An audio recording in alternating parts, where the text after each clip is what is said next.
And I'd like to think that maybe this company will be better off when Vince McMahon is dead, but it's just going to get taken over by his idiot daughter and his doofus son-in-law and the rest of his stupid family.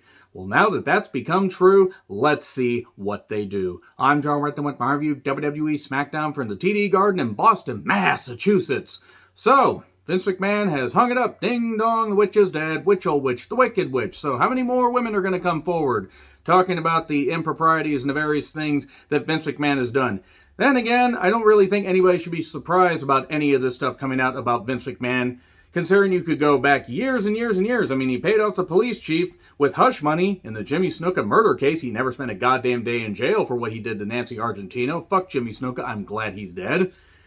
And all the women that have come out. I wonder how many more women are going to come out talking about the improprieties and all the other shit that Vince McMahon has done. I could do an entire video. I could do 3 videos talking about the various bad things that Vince McMahon has done. I could also talk about a lot of terrific things that Vince McMahon has done for pro wrestling. Good, bad, or indifferent, Vince McMahon has meant a lot to the pro wrestling industry. Well, sports entertainment, pal. Ha ha ha. So, now Stephanie McMahon and Nick Khan are co-CEOs, and Triple H is back as head of talent relations. Johnny Ace is out. Good. Maybe Bruce Pritchard can be next. Maybe Kevin Dunn can be next. He was doing a lot of camera cuts. I think he was just going goddamn nuts with it. Get another production person. Get somebody that can run that damn thing better. Yes, you can have camera cuts. You should. You should obviously not be on the same still shot. But fucking goddamn hell, it's nauseating. Also, maybe make commentary changes. There are a lot of things that could happen. A lot of good things. A lot of bad things. I'm not going to be all happy that Stephanie McMahon is, one of the CEOs, because Stephanie isn't exactly the best goddamn person either. Remember the comments she made on the post 9/11 Smackdown? Comparing the tragedy that killed 3,000 plus people to the steroid trial? And philanthropy is the future of marketing. It's the way brands are going to win. And also the fact that none of her creative ideas were well received. We'll see.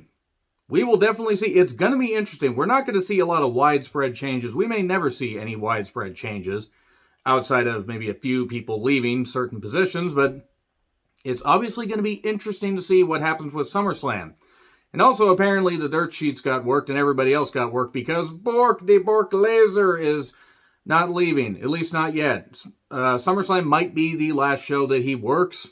But then again, given the fact that Heyman is there, the Heyman, the advocate of the universe, as my best friend once put him, maybe he will stick around. Honestly, I would take Bork as a champion over fucking Theory at this point.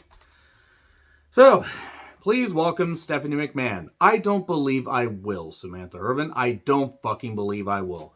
The disingenuous nature of Stephanie McMahon just dripping with insincerity. Good fucking God. That smile, that's a smile that could launch 1,000 ships the other way.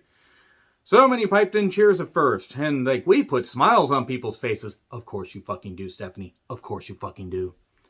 And thank you, Vince Chance. Yeah, you know what? I'm glad the Red Sox lost 25-3 or 27-3 or whatever the score is. I'm sorry to any Boston Red Sox fans that are actually good people that were not doing that cheering. In fact, maybe instead of knocking the Red Sox, because I actually like that franchise, I'm glad the Celtics, I would gladly see the Celtics go into the fucking toilet. Anybody cheering, thank you, Vince. Thank you, Vince. Look.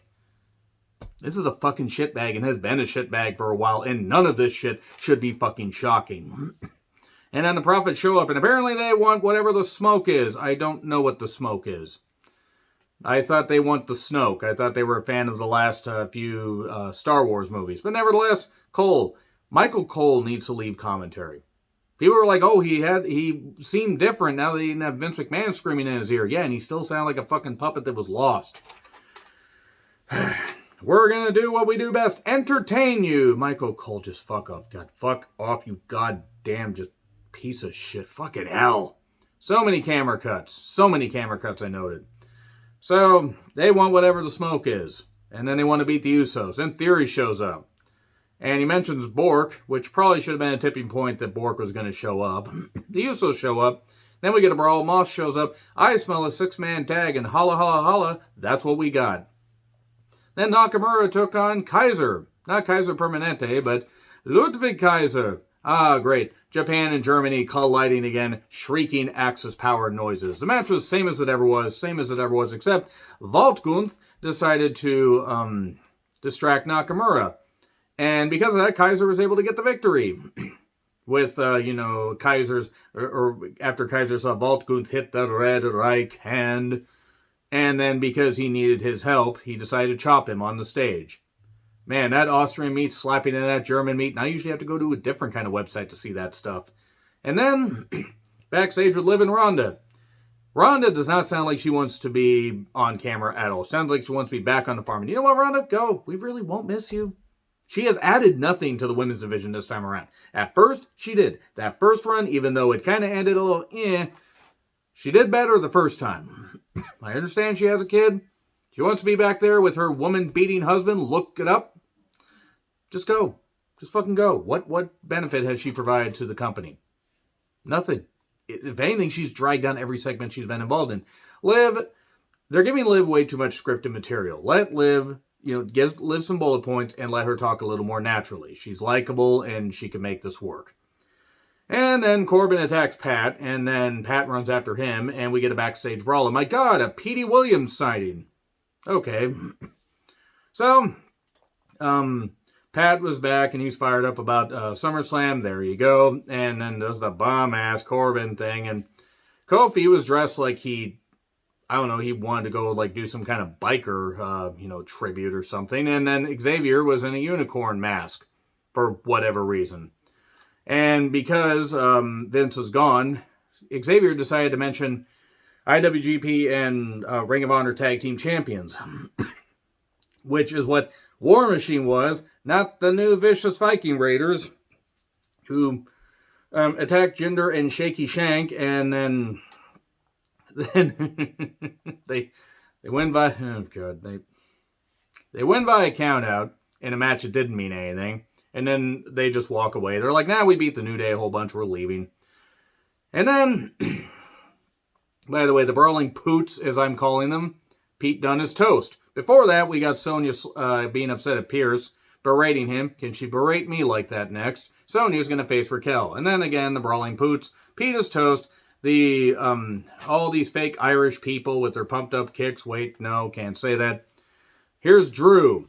And I thought I heard Pat say, this incredibly jizzled man. If I'm the only one that heard it, then that says a lot about me. He says, what happened to you, Sheamus? You used to be this tough individual or whatever. We need a real champion. Roman shows up whenever. The next option isn't any better. So we need a champion that's always around. Let's fight. Let's fight. It'll fight. It just won't be tonight. It'll be next week. And the sword's banned from ringside. But then Sheamus has about 18 shillelaghs on a goddamn table. Actually, I think it was about 12. And then he's like, it's going to be a good old-fashioned Donnybrook. And then Drew displays the power of his meaty sword, cutting the stick in half. And let me tell you right now, when a 6'5" Scottish man tackles your stick like that and cuts it in half, it's going to hurt. I will be taking no further questions on this. Do not ask. And then that's it. That's it. Lots of shillelaghs. Shillelagh on a pole. Vince Russo has struck again. No, I think it's just a good old-fashioned Donnybrook. I got goosebumps on me arms. I'm sorry to every Irish person watching this, but Sheamus is just over the top with this stuff. No steel, just wood. Ah. And then Heyman says, hey, Usos, win this match, the 6-man tag, and then lay out Theory. There you go. And then Raquel, she's got that extra racist theme. It's leftover Mexicool music. And then Bruce must be booking the women.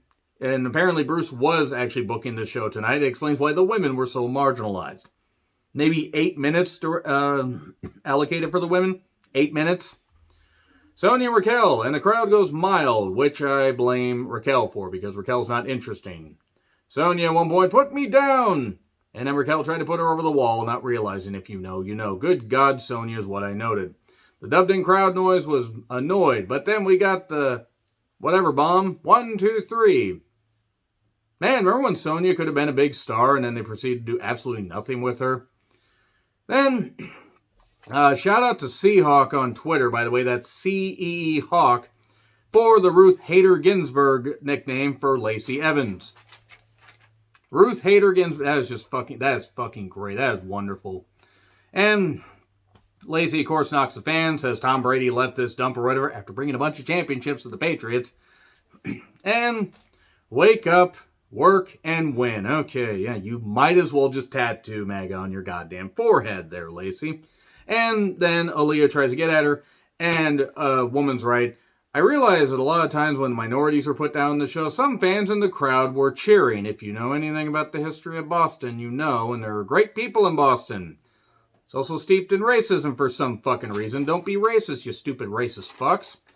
Anyway, so then Kayla interviews Jeff Jarrett about the tag match. I had flashbacks to maybe Jarrett channeling the Chosen One with Beetlejuice. Sophia Cromwell is Maxine Dupree.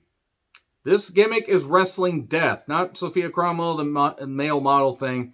Beachwear segment next week. Shout out to Skinny Mysterio for the Space Heater comment, by the way. And then Sheamus and Drew is going to be next week. New Day versus the New Vicious Viking Raiders is going to happen next week. And then the Moss Prophets, the Mosfits as it were, which sounds like some kind of grunge band that's playing off of the Misfits, taking on Theory and the Usos. Same as it ever was, same as it ever was. At one point we get a melee. The Usos decide to lay the shit out of Theory because they're pissed off at him. Pat mentions the Blue Jays versus Sox score, which was 27-3 the last time I got told. God damn, that is just ridiculous. And I like the Red Sox and the Blue Jays.